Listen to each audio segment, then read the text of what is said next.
Exemple 4. Chez un détaillant de meubles suédois, on peut trouver deux lampes semblables, une lampe de salon et une lampe de table, que nous voyons dans la figure de droite. L'abat-jour des deux lampes a la forme d'un prisme à base carrée et est fabriqué en papier. Donc, ce que vous devez comprendre, là, je prends une petite pause dans la lecture, c'est qu'un abat-jour, c'est seulement l'air latéral d'un solide. C'est vide à l'intérieur, il n'y a pas de base. Donc, imaginez-vous une lampe, là, je suis persuadé que vous en avez déjà vu une comme celles qui sont présentées. Il en faut 143 décimètres carrés pour la lampe de salon. Donc, ça, ce que ça implique, c'est que l'aire latéral de ma lampe de salon ici est de 143 décimètres carrés. C'est seulement l'aire latérale par rapport à ce dont je viens de parler. Et la lampe de table, donc celle de droite, son aire latérale est de 21,15. Ma suggestion, ce n'est pas la première fois qu'on en parle. Si vous avez des informations dans la mise en situation, dans le problème, transposez-les dans la figure pour que ce soit plus rapide de travailler par la suite. La hauteur de l'abat-jour de la lampe de salon est de 13 décimètres, on le voit dans la figure. Le socle des deux lampes est un carré et occupe une surface équivalente à la base des abat-jours. Donc, cette dernière phrase veut dire que le côté qui est à la base, je peux peut-être vous l'encadrer ici, là, ce côté va avoir exactement la même mesure que le côté du socle. Donc, même chose à droite. Oui, à droite, pardon. Donc, nous, dans le fond, si on est capable de retrouver le côté qui est ici, ben, ça correspond à ce que nous cherchons, qui est la question. Parce que la question nous dit, quelle est la mesure d'un des côtés du socle de la lampe de table? Alors, pour ce faire, on va commencer par retrouver notre rapport des aires, parce qu'on connaît l'aire latérale de chacun, donc on peut retrouver le rapport des aires. Mon premier titre, rapport des aires. Le rapport des aires, on le nomme K exposant 2. On va prendre 143 et on va le diviser par 21,15. Et on obtient un rapport de 6,76. Oups, j'ai marqué 72, je ne sais pas pourquoi. 6,67. Donc, à l'aide de ce rapport des aires, on va pouvoir retrouver le rapport des côtés. Je vais trouver mon rapport des côtés parce que ça va me permettre de trouver la hauteur de la lampe de droite, la lampe de table. Et une fois que je vais avoir la hauteur, je vais pouvoir faire des opérations avec l'aire latérale pour retrouver la mesure d'un des côtés. Donc, rapport des mesures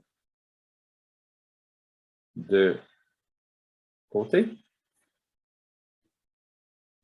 Donc, pour trouver ce rapport, on connaît le rapport des mesures de côté, on le nomme avec la lettre K. Donc, à partir du rapport des aires, on fait la racine carrée pour enlever l'exposant 2.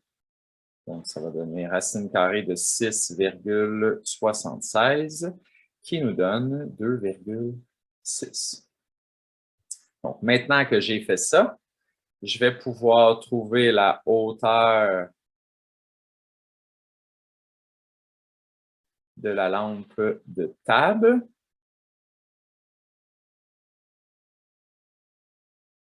Lampe. Je vais écrire seulement table pour ne pas trop empiéter sur la partie de droite pour me garder de l'espace.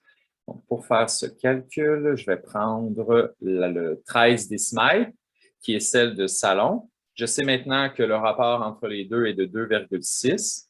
La deuxième est plus petite, donc ça va impliquer une division. Donc, en faisant 13 divisé par 2,6, j'obtiens 5 décimètres. Je vais aller le placer ici. La lampe de table a une hauteur de 5 décimètres.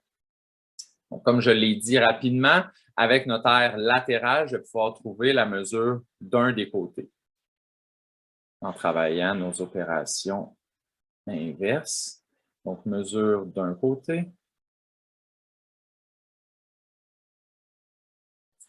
On sait que l'aire latérale est équivalente à 21,15. La formule de l'aire latérale des prismes est périmètre de la base fois hauteur, nous donne 21,15. On va aller remplacer les informations qu'on connaît. La base est un carré, donc pour trouver son périmètre, on va faire 4 fois un côté. Donc, ça va nous donner 4 fois un côté. Et la hauteur mesure 5. Donc, tout ça est égal à 21,15. Si on regarde côté gauche de l'égalité, on a 4 fois un côté fois 5. On pourrait simplifier cette écriture en écrivant 4 fois 5, 20. Donc, ça donnerait 20C ou 20 fois C. On sait que c'est la même chose. Ça donne 21,15. Et tout ce qu'il nous reste à faire, c'est une division.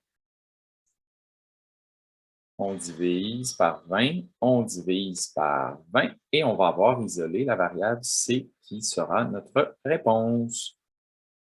Donc, 21,15 divisé par 20 donne, si on arrondit au centième, 1,06 décimètres, qui va être notre réponse qu'on va pouvoir écrire sur notre ligne réponse.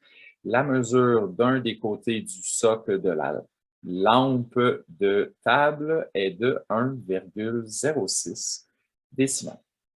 Donc, on a fait quelques exemples au niveau des problèmes écrits qui impliquent des solides semblables. C'est maintenant à votre tour de mettre en application cette théorie. Merci et bon travail.